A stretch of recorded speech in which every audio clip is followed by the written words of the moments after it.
I'm Alan Morinis. I'm the Dean of the Mussar Institute, and I'm here today to teach about Mussar. Mussar chanting. In the entire process of Mussar, the focus is on learning things, learning ideals for what a human being could be, and those ideals are drawn from the Torah, which gives us excellent ideals. So we have to learn what the ideal is for what a human being can be, so that it applies to us. How can I become that ideal? But it doesn't stop with learning. And the key piece that turns it from any kind of learning, say Torah study, into specifically Mussar, is that it needs to be practiced, and practiced in such a way that it becomes embedded in the person. It becomes internalized. So that's in fact what you can say is the entire overview of Mussar practice. Learn something, and then a second step to internalize it. One of the main processes for internalizing is what the Mussar teachers call hitpa'alut, or hitpa'alut, which is a practice of creating a really vibrant resonance with the idea that you've learned. So you've learned it intellectually, and then you really bring it to life emotionally and with vitality, so that experience, that experiential learning, makes it come to rest deep within, to internalize it.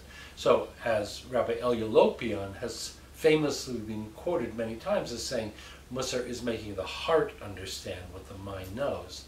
And this hitpa'alut practice, or hitpa'alut, involves taking a phrase which embodies the ideal that you're working for, and maybe from Mussar texts, maybe from any source, and you repeat that phrase to yourself over and over and over until it really starts to develop a life of its own, and you repeat it with melody and with emotion, and no necessary fixed melody. It's not like some other practice. It's not like the kind of chanting where there is a defined melody. It's that you allow your heart to open to that message, and the melody comes organically from within. And in the course of a session of Mussar chanting, that melody may change. The feeling may change. The emphasis on one word or another may change.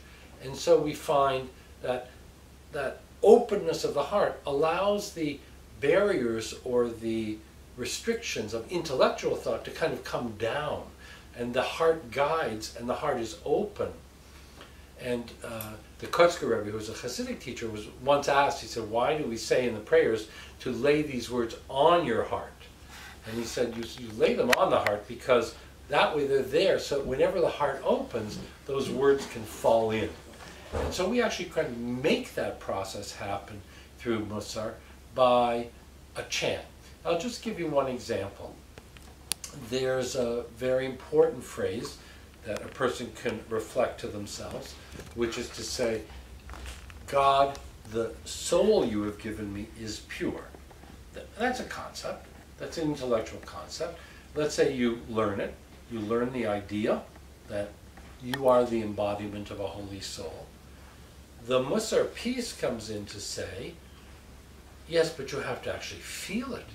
You have to see the world through the eyes of a holy soul. It has to become an embedded reality for you, not just an intellectual concept.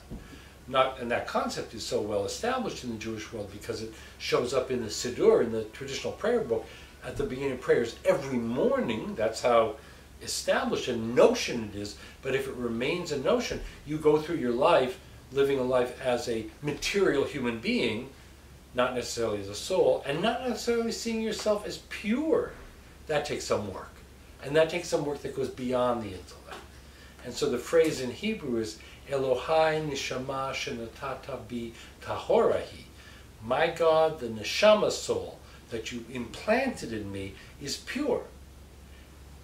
And that's the concept, that's the phrase, and the practice is to repeat it as in Elohai neshama shenatata bi tahorahi Elohai neshama shenatata bi tahorahi.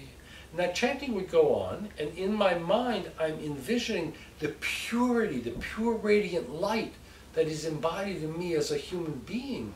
My inner light, my inner radiance, your inner light, your inner radiance is what I'm conceptualizing, visualizing, and I'm chanting aloud. And sometimes the emphasis goes on Elohai. This is a gift from God. Shenatata bi, it's implanted in me. Tahorahi, tahorahi. It's pure. It's pure. How many of us actually feel pure? But by repeating and repeating and giving it emotion and giving it melody, chanting it to ourselves, letting our hearts open and really bask in this notion, we actually begin to have it be part of our perspective on ourselves and our perspective out into the world at large. And similarly, any other midah, any other quality somebody is working on, there are phrases that when repeated and repeated and repeated, with melody and emotion, I've heard this practice, hitpa'alut, being described as chanting with lips aflame. I think that's from Rabbi Hillel Goldberg. That practice of chanting and repetition is the practice of transformation. Without it, the things we learn, they may be important, they may be profound, they remain intellectual. They don't necessarily become our internalized reality, which becomes our gift into the world. And that is the essence and the nature of Mussar practice in the form of chanting.